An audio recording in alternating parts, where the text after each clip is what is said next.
Hey guys, Travis Stoner with Maitland Australian Physiotherapy Seminars, and today I just want to go over some chin tuck progressions. Chin tucks are an exercise we tend to utilize a whole lot in the clinic, but a lot of times we tend to randomly assign hold times like 5 seconds, 10 seconds, and so I do want to remind all of you that a good way of figuring out an appropriate amount of time for doing chin tuck holds and progressing from that is the neck flexor endurance test. So we've already done all of this on Macbeth here, and she's ready to start doing her chin tucks. We found for the neck flexor endurance test that she can't really hold a sustained neck flexion for more than 10 seconds. So we're gonna try and start her at an 8-second hold. So a normal chin tuck progression, just like the beginning of the neck flexor endurance test, you want to have them just do a slight chin tuck right to there. So I like to use the cue, try and tuck your chin into the middle of your throat. What you want to make sure that patients don't do is do an extended or a over upper cervical flexion moment where they kind of like go super double chinny like that. Come back from that. A cue that I like to make sure that patients do. All right, Mick, go ahead and start to do that chin tuck there for me. And now swallow. If a patient is unable to swallow normally, they're going a little bit too much into that upper cervical flexion. And so they're starting to just put a little bit too much pressure around their trachea and esophagus. And you're just going too far into your chin tuck. So we're going to start off with, again, try and touch your chin to the middle of your throat here. Stop when I tell you. Good. So go ahead and swallow from that.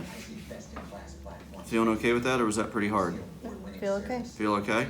So what I want you to do now is I want you to try and curl your head up, thinking of each one of your bones in your neck as a link in a chain. And so you're gonna bend one, and then the next one down, and then the next one down, trying to look down towards the window.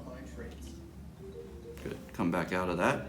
So you can see that Mick immediately went into using her sternocleidomastoid. And so as soon as she was in here, she immediately went straight up and started to jut her chin out.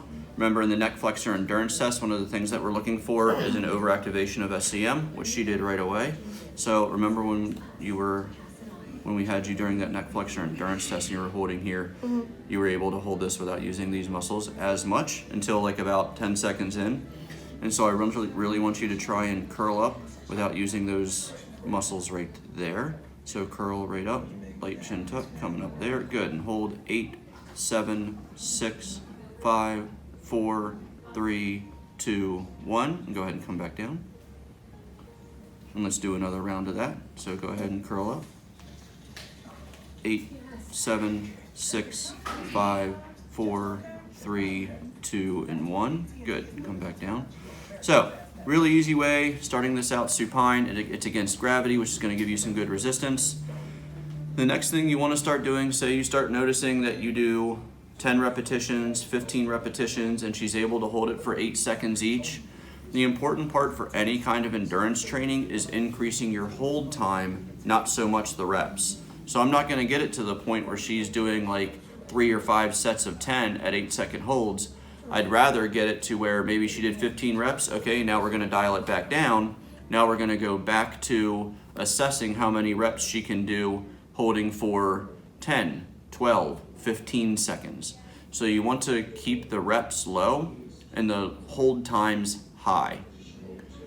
Progressions from that then are also adding rotation into the chin tuck. So Mick, what I want you to do is look a little bit to your left. And so now we're gonna focus on working her right longest colli, preferentially compared to her left. And so from here, you're still gonna try and tuck your chin to the middle of your throat, but I don't want you to do it this way.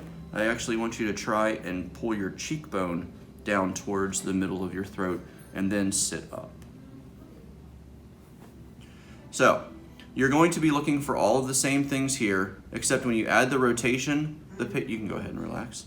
They're going to naturally add that SCM. So this is where you're gonna rely a little bit more on looking for small, subtle differences. So as she's holding it here, she's starting to shake all around, or as she's holding with her SCM, when her longest colli is unable to continue to stay activated, her chin will start to protrude a little bit more when SCM is then the only other muscle activating.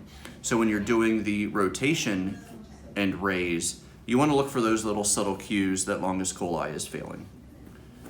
So progressions coming up from here, turning and rotating. You can then start to add arm movements. So you can start to bring the chin tuck in, and then you can have the patient bring this arm up and back down, this arm up and back down, and then relax and hold. You can add resistance bands to that. So bring both your arms up. We're gonna just pretend there's a resistance band on here. Okay, Mick, go ahead and bring your chin tuck up, and then you can do an X, X, and then come back down, and everything back down. So the limit for all of these stabilization exercises is only your imagination.